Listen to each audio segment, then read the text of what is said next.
দিলে পানির স্তর নিচে নেমে যাচ্ছে, নতুন করে অনেকের বোরিং করতে হচ্ছে, তাতে কৃষকগণের বেশি টাকা খরচ হচ্ছে, বোরিং মালিক কেন তাতে ক্ষতিগ্রস্ত হচ্ছে। প্রকৃতির সাথে যুদ্ধ করা উচিত প্রকৃতির যদি অতিরিক্ত রাসায়নিক সার ব্যবহার হয় কি হয়, তাতে কৃষকের জমি আর টাকা নষ্ট হয়। তাই আমরা বেশি বেশি জৈব সার দিব, জমির উর্বরতা শক্তি বাড়িয়ে জমিব। বন্ধুর পরামর্শে আমরা ধান চাষ করিব, পরিমিত পরিমাণে রাসায়নিক সার দিব। আছো যত সোনার কৃষক নদিয়া শোনো ভাই, আছো যত সোনার কৃষক নদিয়া শোনো ভাই।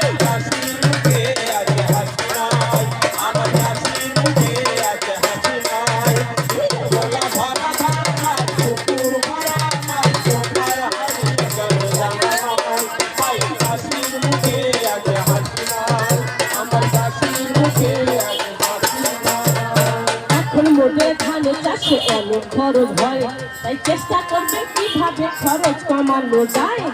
যখন জমিতে কীটনাশক ওষুধ দিবেন ভাই, অবশ্যই মুখেতে একটা মাস্ক করা চাই। হাতা লম্বা জামা গায়ে পরিধান করিবে, সম্ভব হলে একটি টুপি মাথাতে পরিবে। জমি প্রস্তুতকালে সবার জানা যে দরকার, কোন জমিতে কতটুকু দিতে হবে সার, কি পরিমাণ ওষুধ দিলে ফলন ভালো হবে। বন্ধুর কাছে গেলে সকল তথ্য জানা যাবে, সকল তথ্য জানতে হলে বন্ধুর কাছে যাই। জীবন সাথে যদি অধিক ফসল পাই। আর বর্তমানে বেড়ে গেছে ক্ষতিকারক পোকা, ফসল ধ্বংস করে পোকা, ক্ষতিকারক পোকা থেকে বাঁচার উপায় আছে, নামে সহজে কি পদ্ধতি রয়েছে। ক্ষতিকারক পোকা থেকে বাঁচার উপায় আছে, নামে সহজে কি পদ্ধতি রয়েছে। আপনার ধানে খেতে